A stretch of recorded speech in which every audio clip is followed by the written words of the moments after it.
Hello बच्चों, चलिए प्रश्न को पढ़ते हैं। नीचे दिए गए 5 कथनों को पढ़िए और जैसा उनके आगे पूछा गया है उत्तर दीजिए। पहला है, इक्विसिटम में मादा युग्मकोद्भिद जनक बीजाणुद्भिद पर निर्भर रहता है।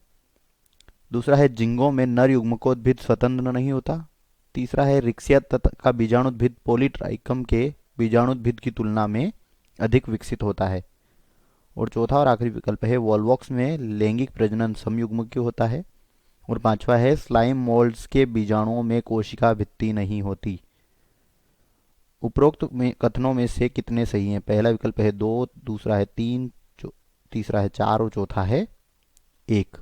तो चलिए बच्चों, बात करते हैं इस प्रश्न की मुख्य अवधारणा। और इसमें हम यहाँ पर बात करेंगे सबसे पहले विकल्प की। इसमें दिया गया है, इक्विसिटम में मादा युग्मकोद्भिद जनक बीजाणुद्भिद पर स्वतंत्र पर बना रहता है। तो बच्चों, जो पहला कथन है इसमें, इक्विसिटम जो है यह एक टेरिडोफाइट होता है। क्या होता है? यह एक टेरिडोफाइट पादप है। और बच्चों, इसमें क्या होता है, नर युग्मकोद्भिद, इसमें क्या होता है, जो मादा युग्मकोद्भिद होता है, जो क्या होता है, मादा युग्मकोद्भिद होता है, यह स्वतंत्र होता है और बीजाणुद्भिद पर बना नहीं रहता। यानी कि दोनों ही एक दूसरे से स्वतंत्र होते हैं। तो पहला कथन क्या है? गलत है। इसके बाद दूसरा कथन क्या दिया गया है? जिंगों में नर युग्मकोद्भिद स्वतंत्र नहीं होता।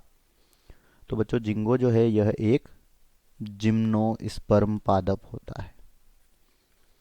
और बच्चों, इसमें जो नर युग्मकोद्भिद होता है, लिख लेते हैं यहाँ पर, क्या होता है, जो नर युग्मकोद्भिद होता है, यह नर युग्मकोद्भिद और मादा युग्मकोद्भिद, इनका स्वतंत्र अस्तित्व संभव नहीं होता।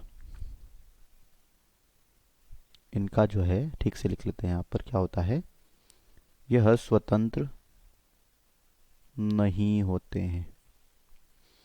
तो यह क्या है? बिल्कुल सही है।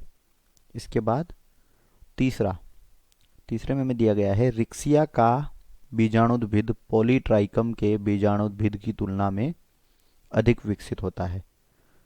तो बच्चों, पॉलीट्राइकम जो होता है, लिख लेते हैं यहाँ पर, यह क्या है, एक शैवाल है। और रिक्सिया जो है यह एक ब्रायोफाइट होता है। और बच्चों, जो शैवाल होते हैं, इनका बीजाणुद्भिद रिक्सिया के बीजाणुद्भिद से क्या होता है, अधिक विकसित होता है। या इसमें शैवाल में बीजाणुद्भिद नहीं होता। और ब्रायोफाइट जो होते हैं, इनमें बीजाणुद्भिद कम विकसित होता है। तो यह क्या हो जाएगा? यह कथन गलत हो जाएगा। इसके बाद, वॉल्वॉक्स में लैंगिक प्रजनन समयुग्मकीय होता है।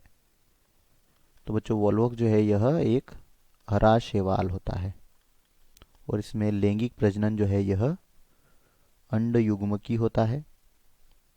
यह भी क्या होगा? गलत होगा। और स्लाइम मोल्ड्स के बीजाणु में कोशिका भित्ति नहीं होती है। तो बच्चों, स्लाइम मोल्ड यानी कि औपंक कवक जो होते हैं, यह जगत प्रोटिस्टा के सदस्य हैं और इनके बीजाणुओं में कोशिका भित्ति क्या होती है?